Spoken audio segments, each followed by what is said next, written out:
Hi everybody, welcome to our next REIGN podcast. Today we have Gaby, who is one of our instructors here, and today we'll take some time to get to know more about her. So our first question is to get Gaby to introduce herself.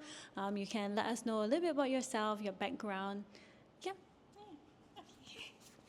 Hi everyone, my name is Gaby and I'm an instructor here at REIGN. I'm originally from Jakarta, Indonesia, and I moved to Singapore around 2022 to pursue my master's. And yeah.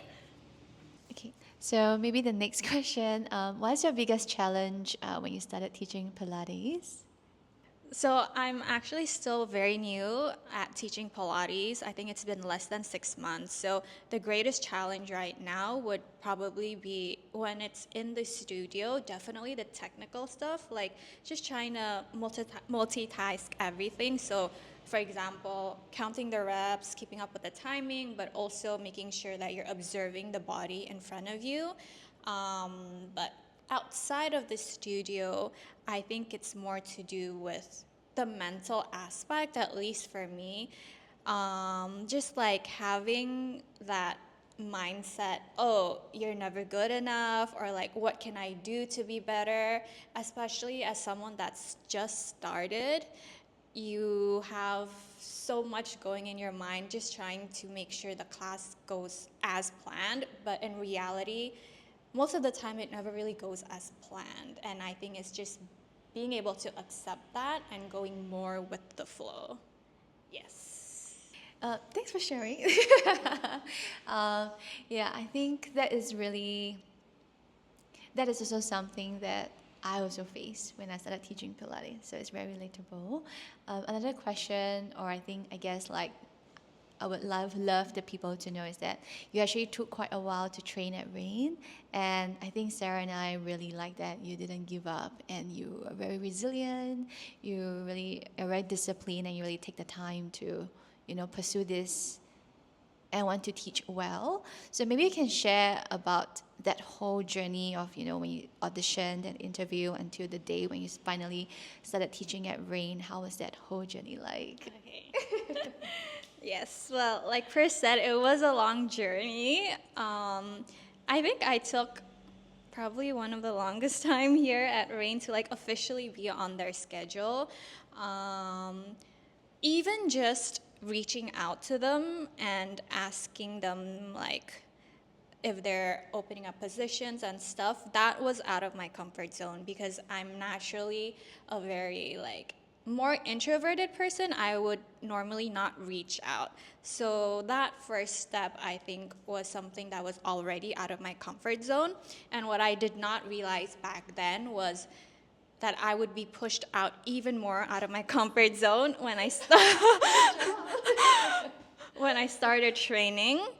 It's actually a lot of stuff that goes behind the scenes of becoming an instructor that I think people who have not experienced it wouldn't really know unless you experience it yourself.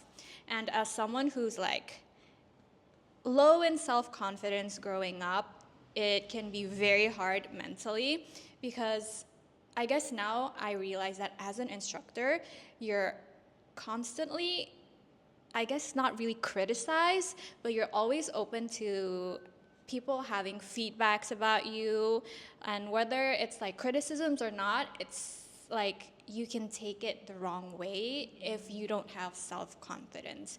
And when that like hits you mentally, it can be hard to like keep on going. And I realized that it doesn't stop just during the training. Like even when you're officially on the schedule right now, like to be honest, right now I'm at a point where I'm like, this is mentally like very draining because when like your classes sometimes get canceled, it really takes a toll on you. Like I mentioned before, you start wondering like, oh, what did I do wrong? Is there something wrong with me? Is there something wrong with my teaching? Is it my personality? And then you just kind of get into a rabbit hole. And then if you can't get out of that rabbit hole and try to talk to yourself positively, I think you can be stuck in that like negative mindset. And that's just that's, I guess, something I'm trying to be better at, like trying to not really tune out the voices, but try to think more positively and being more realistic with myself, because I did just start and I can't expect myself to be very good, even though like I've started training for quite a while with REIGN. But I think when you officially start teaching and officially start being exposed to so many different bodies, that's when it really starts. That's when your journey officially starts. So yeah. Very good reflection. It's do, deep. do you have like maybe one tool that you use to help you get, like cope with the mental load? Like what's one thing that you do? Honestly, I don't think I've like mentioned this to anyone yet, but when I first started with REIGN, before I was even officially on the schedule, I actually started therapy because because Wow. I was doing some self-reflection and I realized that to be the instructor I want to be, I needed to work on myself first. I realized that I was very low in self-confidence. I was like constantly like abusing myself mentally. Wow. And I realized that actually affects my teaching and as a teacher. So the first step to really gaining that self-confidence for me was starting therapy. And I'm still in therapy here and there, but I guess that's what's been making me able to persevere and like not give up. Nice. Yeah. Thanks for sharing. Well, we didn't know it, so we just found out. But yeah, I totally agree with you. Yeah. I think it has to start from yourself. Yeah. Yeah. Okay, so very good. Do you start therapy during training or like before or after training? I think it was in the middle of training. Oh, okay, Yeah, okay. yeah. Did training make you go for therapy? I don't know. No, I think it's good. It Yeah. discover yourself. I think you learn about more about yourself through the training. Like I've always wanted to start therapy. I knew in the back of my mind I wanted to do it, but there was never really that like The push. yeah, the push that made me want to do it. Go get me. I'm just like, I don't know, I never thought it was really worth it. Like, who am I really doing it for? I mean, yes, for myself, but that was not enough for me until I started like training with REIGN midway, and then that gave me to push to really begin therapy because then I realized I wasn't just doing it for myself, but also the people that I am teaching. Yes. Yeah.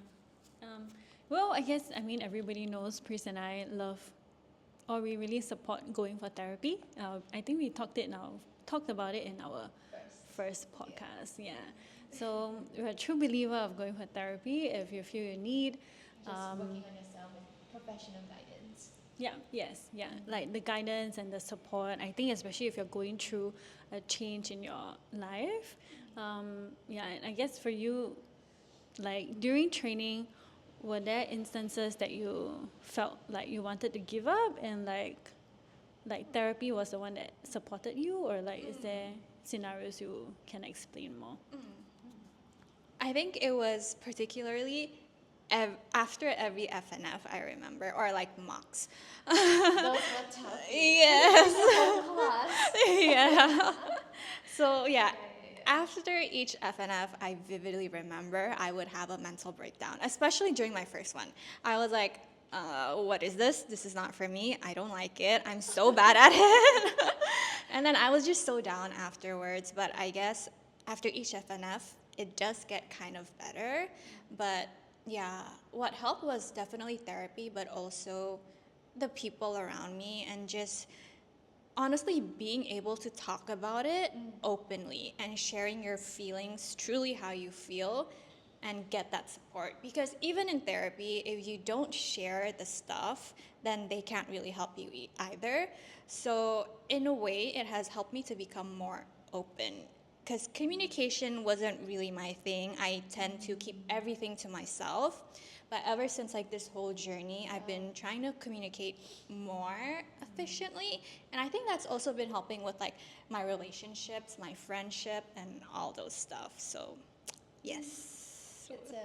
I just want to say, like, Gabby improved really, really fast. I think all the work that you have been doing behind the scene that we didn't see, we can actually see the results of it. Because me and Sarah will talk about you, like discuss how's your progress, and then every time it's like, oh wow, like Gabby improved a lot. Gabby improved so fast, like every week. So I just want you to know that like we do see your effort, and we do notice that you put in a lot of work. And yeah, I think it says a lot about your character as a person and your perseverance. And like, if you continue on this path, you will really be, I mean, you will definitely be really good at Pilates as long as you keep going. But also take pause and rest when you need to. You know, like, I think it's very important to just like have a day off and don't do Pilates. And then just like relax and then go back into it again, so then you don't have like a breakdown. Yeah, I think it's important to have rest. But good job. And thanks for sharing and so open about it. Maybe you can share something that people don't know about you, but you did share that you also went to therapy. I want to share something about Gabby. Gabby is very strong. We had yeah. We had team training once.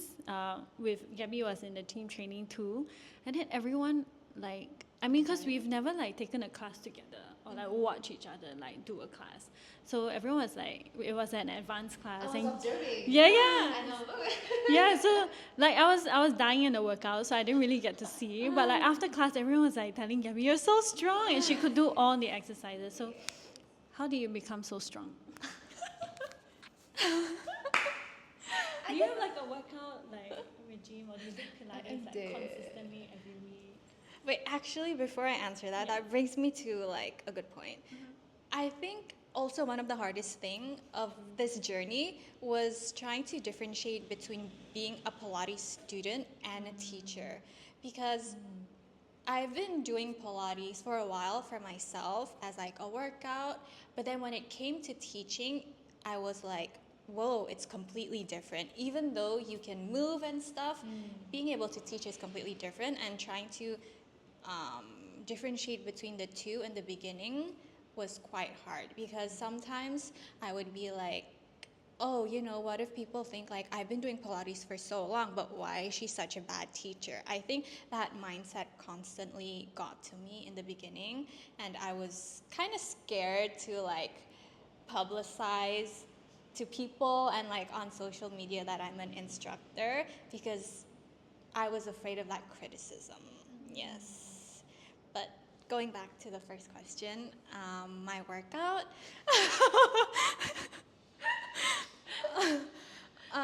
So yes, I actually found Pilates back in 2016. I mentioned this before when I was living in Los Angeles. Yeah. So I took a group class, and it was more of like the athletic Pilates style. And honestly, I hated it at first because I was shaking so much, and I was like, why am I shaking? And then I kept on looking at the time to figure out when it would end. But I don't know, something just made me keep on coming back, and then eventually, gradually, I kind of fell in love with Pilates, and then through like each season of my life, what I love about Pilates changed, but it was that I kept on loving Pilates. It's just that first I started out as like loving athletic Pilates, but now I'm more into like the mindful movement and really connecting with your body. But yeah, besides Pilates, I go to the gym sometimes, and then I used to really like HIIT workouts, but I stopped because it was too intense on my body. I just felt like constantly tired after that. And then now I started playing paddle. So yeah. Paddle is tough. Yes, it's very tough. How long have you been playing for? Paddle? Yeah. I started, I think, August last year. Oh, that's quite long. Almost 1 year. Actually, yeah, I didn't realize. 10 months. Yeah. It's been a while. Interesting. Yeah. I wanted to answer to your, I guess you're sharing about like the difference between being a Pilates enthusiast, doing a lot of Pilates, compared to being a Pilates instructor. I think, Pris and I also always talk about this. As dancers, honestly, even like the best dancers may not be good teachers. Yeah, it's not the same. Like if you're a very good dancer, doesn't mean you you are a very good dance instructor. And actually, like, what I feel is that the people who are very, very, very good at what they do might not be able to teach well because they don't understand how it is to be bad at something, because they're so good at it, they don't know how to like they don't know how to break it down to like people who like have two left feet, you know. So yeah, I guess, I mean, but for you, you are very good at Pilates, and you actually took the time to like understand, like, why is this person not understanding me? Like, even in your trainings, then like, you know, we have like questions and like, you know, like, what muscle is this, and like, how do you help this person understand the movement better? So like, even for you to like think about it, I think it's like a really huge growth, and you really, really worked very hard, I think. Yeah. Actually, that kind of brings me to another point. I think when I started this teaching journey, I had to actually take a step back and really go back to the foundations. And initially, that was kind of, I guess the word is embarrassing, for lack of a better term, because to me, at first, my mindset was, I've been doing Pilates for so long, but it's so embarrassing that now I need to go back all the way to the foundations. But what I realized after is that I think it's one of the best thing I've done, because now I really get to understand everything more in detail, and because of that I can help other people and like explain it better because I truly understand it. I guess what I realize now is that I did not actually really understand all the movements fully, or like Pilates in general fully. I was just moving for like myself, just because when you're a student, like when you're private or doing a group class, you're not really using your brain in the sense that you're being told what to do. And then once you like start becoming an instructor, you realize that, wow, there's actually a lot to, like, for example, the setup and stuff like that. So yeah, that was a very humbling experience. I mean, the whole journey has been very humbling. So yeah. Do you feel like going back to the foundation was because you changed Pilates school? Right? I don't know. Like, because your the place that you studied Pilates at, like, you don't have to say where, but it's just like, is that a contributing factor? Okay. I think yes, it was like a contributing factor, but like not the end to it all. So I started really getting into like teacher training in this like place in Singapore, but I did not really have the greatest experience. During the process, I think I experienced my first Pilates burnout, which I've never experienced before. So I was like, whoa, I thought I loved Pilates, but why am I feeling this way?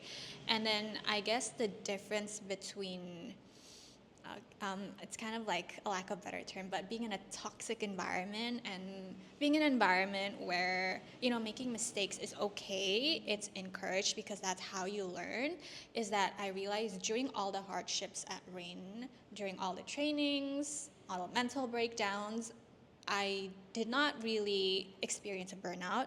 I did not want to give up, but it actually, okay, well, I did like mentally feel that way, but it just gave me like a more push to like be even better. So instead of like draining me mentally, it gave me like more, I don't know, push to like better myself and ask myself how I can be a better teacher, where I can improve, because I mean everyone can improve somewhere, even if you've been like teaching for a very long time. Yeah. I think I have the same experience with you when it comes to foundation, because I've been teaching movement like bar for so many years. Then when I started teaching Pilates, like what you say, the setup, I have to really look at like, okay, where we place our hands, our feet, what is the position of the head, like every tiny little detail matters. And that's where I was like, okay, I've been moving my whole life, but am I truly moving intentionally, or was I just moving for the sake of looking good, or just like dancing beautifully? So when I started learning Pilates, I was like, wow, this is a brand new world, and this is really truly the foundation of what movement is. And yeah, so I guess I can understand what you meant. But I don't think I'm embarrassed actually when going through that. For me, I had a lot of aha moments. Like during the whole course, it was just green light, green light, green light. Everything just clicks in my head. And I told my trainer, like, this all makes so much sense now because I've been moving so much. I didn't understand why I felt pain. I didn't understand why my core was not engaged because nobody taught me how to do all these things until when I truly learned the foundation and everything just clicks. So I would say that don't be afraid to always go back to foundation, especially like even if you've been a mover for a long time. Sometimes your body just needs a little bit of like a less intense workout to go back to the foundation and just to remind the body to take it easy. And yeah, and actually for me, I really love foundation more than anything else because the simplest movement can be the hardest when you truly know how to engage your body and have that mind-body connection. Yeah, so I mean, it's really good you have this awareness. I think, yeah, you learn how to move with intention. I think that's what Pilates is. Yeah. I think when I first started Pilates, I was doing it more so for like my physical appearance. Because growing up, I had like a very toxic relationship with my body and like eating and stuff like that. So Pilates was more about like looking good, trying to stay fit, being the smallest I can be. But then gradually, as I got deeper into Pilates, I realized how it transformed me, not just like physically, but mentally, in the sense that I don't look to Pilates just for the physical aspect now. It gave me self-confidence way beyond the studio, and without it, I don't even think I would be here right now like as an instructor, because if you told me I would be talking in a room full of people, that's just not my thing. So, yeah. Yes. Yeah, I remember when your first FNF. Yeah. Yeah. I still remember my note for you, like your body language was very like closed. And I think it's such a huge difference now. And like you really came so far, and we are very, very glad that you didn't give up. Like, yeah, you really pushed through. And I think probably all the inner work that you were also doing, it's really very difficult. I think not many people are willing to look inside. Yeah, I think yes, yeah. Like looking at yourself is so difficult, and I think I think it really shows. Like now you are like shining very brightly in class, and like it's still uncomfortable. I know at some point because I'm also very introverted. Like I don't like to speak to strangers, but I think like I guess a little bit of my motivation is that because I really just want to know them. I want to know who they are, and like Pris and I are always very curious about people, and we like making connections. So I think that for me that helps me break that barrier of the fear of talking to people. Yeah, but for you, I mean, like I can really see it, and it still gets uncomfortable for me sometimes. But yeah, I think your passion for Pilates shows, and you just want to share like the love of Pilates in class, and like now even when you're in class, actually your body language is very different now. Yeah, you are definitely much more confident now. Yay!